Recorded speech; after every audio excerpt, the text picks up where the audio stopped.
House to Home, presented by Remax Diamond Realty. Howdy, everybody. House to Home is coming to you. We are in person. Hi, you guys. I missed you. Yeah.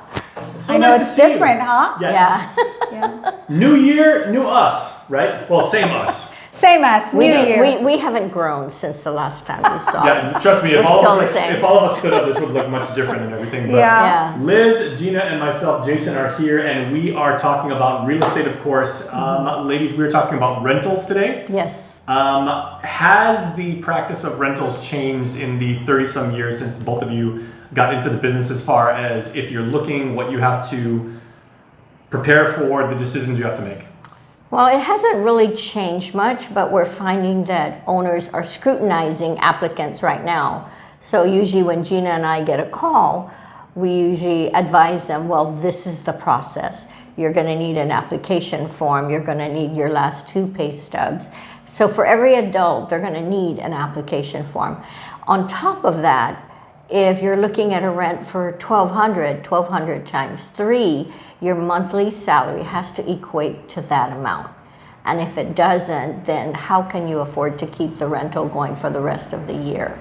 So yes, we screen them. We don't just put them in our cars and go show properties. We, on the front end, we always ask the question, because I don't want to waste their time and we don't want to waste our time. We got to make sure that we have all the ducks in order, that they have the ability to rent. And ducks actually have like a specific order when they're walking. Like it's the big and most dominant one, or the parent first, and everybody else falls in line. And that, that kind of is the point. I mean, Everything has an order. There's a pecking order, even though ducks don't peck. Do ducks peck? Ducks peck. Yeah, Ducks they do. peck. Yeah. Okay, I've been bitten by a duck, but I don't know if they peck. Yeah, they definitely They peck. do. And so do landlords. And so, that I think that for me has been the difference. In the past, when I first got into real estate, we didn't have a clear-cut formula about what landlords expect when you put the tenants in. And I don't think landlords, they just generally had the opinion that you have to be able to afford it, but we didn't have a formula that we actually used. But that formula has been in place for years now.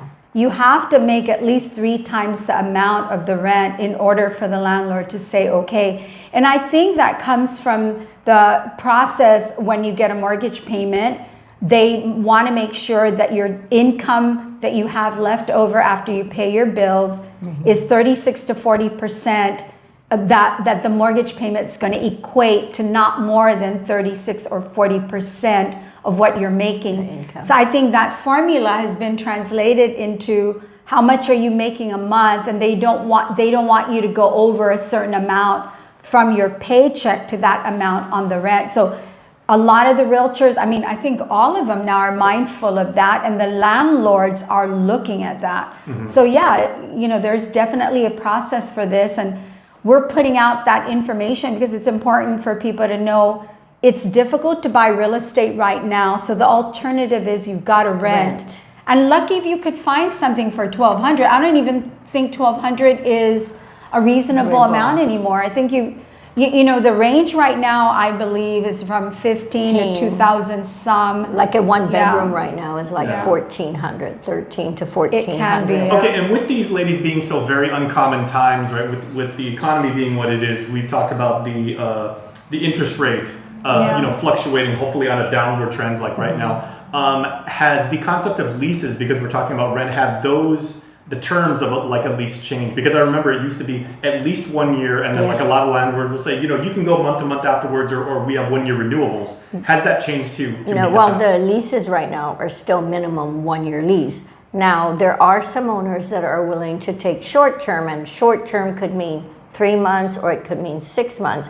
And we get visitors that come in that may need a 3-month or a 6-month. So both Gina and I would be on the phone calling around saying, hey, your property's listed. Will you take a short-term lease? And sometimes, even with the 1-year leases, the landlords always are scrutinizing them to make sure they've got a good tenant. And if, let's say, we have an off-island tenant that comes in, sometimes for the big corporations, we do a penalty that if they break their lease, there is a penalty for breaking that lease. Or the landlord, it'll be stipulated in the lease Like if you break the lease early, there's a 2-month penalty. If not, the landlord certainly can go after the tenant for the full term of that year. Now, we do have cases where the tenant has to leave and they'll call Gina and myself, hey, we need to replace the tenant. But first and foremost, we contact the landlord. Will you allow it? It's always up to the landlord. Will you allow a replacement tenant?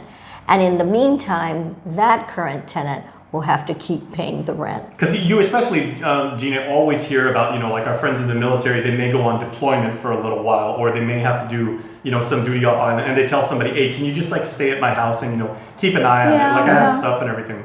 That's a little different because, and families that are in the military, there's a process that the military clearly defines. And so as realtors and landlords, we follow their process. And when they're members PCS, or if they're on temporary assignment somewhere, there's a process for that. PCSing an entirely different episode unto it, so we could do that next week. That's a different, but the military has clear systems in place for their members, and so we follow that. We're really good about knowing what the process is and implementing it. And I, like Liz, if I get a member contacting me, they're not on Guam yet, and I know I could tell they're military, I always tell them, I'm glad to give you all the information, but you really need to check in with the local military housing office, and you need to clear through them. And some of you may even need to clear through your command.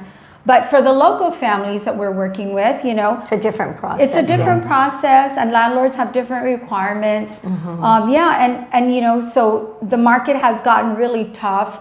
And so we try to set up our customers we don't want to fail them. Yes. And so that's why when they contact us, we tell them, fill out the application, because when you find a good home you're interested in, we want to move quickly because there's competition. That one good priced home in a good area, there's probably going to be 5 to 10 people eyeing it. If it looks good to you, it's probably going to look good to at least somebody, one other person.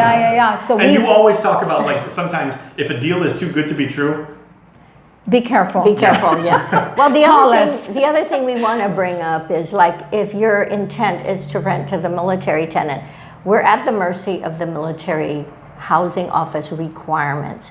So they have their stringent guidelines. So if you don't want to, they want your business license, they want to do an inspection, there's a list that we have to comply with. So if the landlord, because I think we had one landlord who stated, I don't have to give you the business license. Well, it means you're not going to get a military tenant. Military housing office requires business license, inspection, certain verbiage in the contract. So none of the military tenants are able to sign their leases. They have to run to the housing to get their approval. And then hopefully by that time we've got the landlord's signature and it's in place so that when they're ready, we can move forward, but only if the housing office inspects it and it passes. And since we're talking about rentals, ladies, are there any major differences that our viewers should know about when it comes to renting an apartment versus a condo versus a house versus some other structure? For me, I think the process is the same. Universal. I think the process is the same, but there's governing rules that may apply at a condominium or an apartment building. Most HOAs have house rules and bylaws that you have to be aware of as a tenant. And hopefully the agent you're working with has given you copies of that so you can follow those guidelines. Plus, if you're renting in a condo and an apartment, be mindful of that. If you know your family, I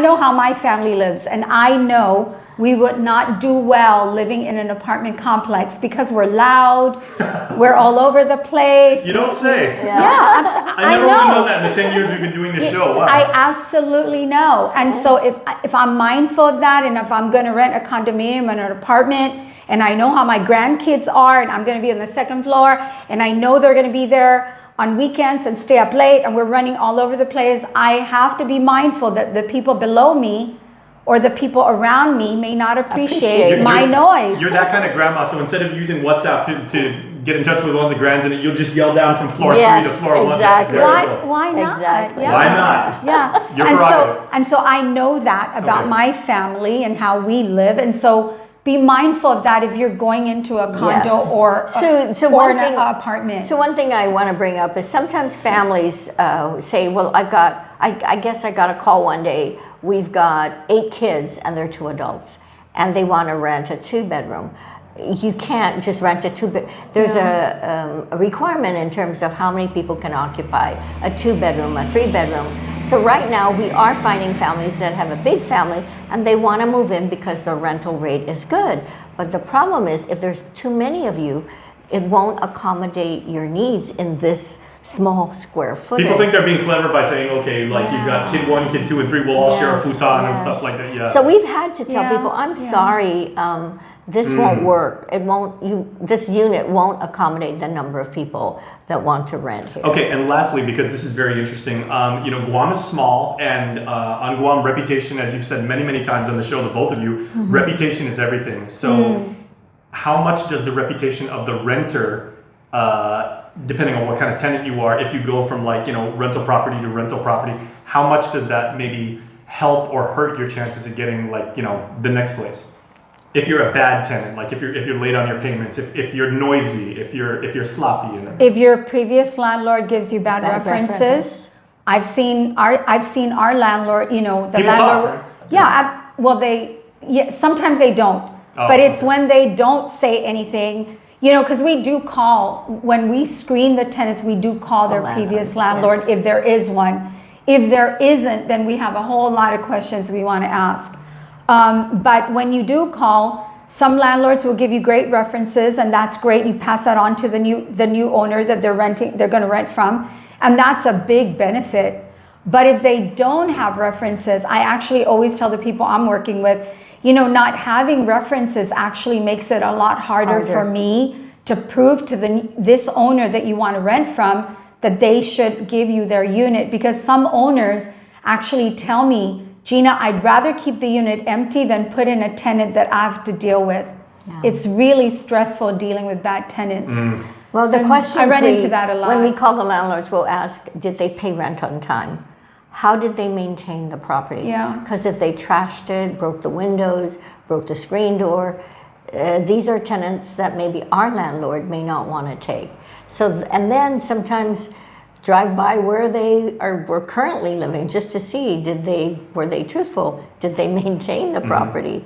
And so those character means a lot. Yes. If you're It always does. It means a lot in every field, not just when you're renting. It means a lot, period. And even with pets, that's another factor. Oh, our pet is trained. By the time they leave the unit, it's damaged. The pet chewed on everything. So these are things that we certainly look at. Yeah. Okay, or if people mistreat their pet, like they leave the pet and the pet's really got to go to the bathroom all day long, and they just leave it the in the unit house. smells. Yeah. Before we go, ladies, let's both hold up 2 hands like this. This is the number of years we've been doing on this show. Each 10 years. It's our 10-year anniversary. Happy anniversary! Happy anniversary! You got to celebrate. It's been that long. Wait, ready? 1, 2, 3. House to home. Took us 10 years to do that. It has been an absolute delight working with the both of you. We love it. All right, we'll see you guys next week. House to Home, presented by RE/MAX Diamond Realty.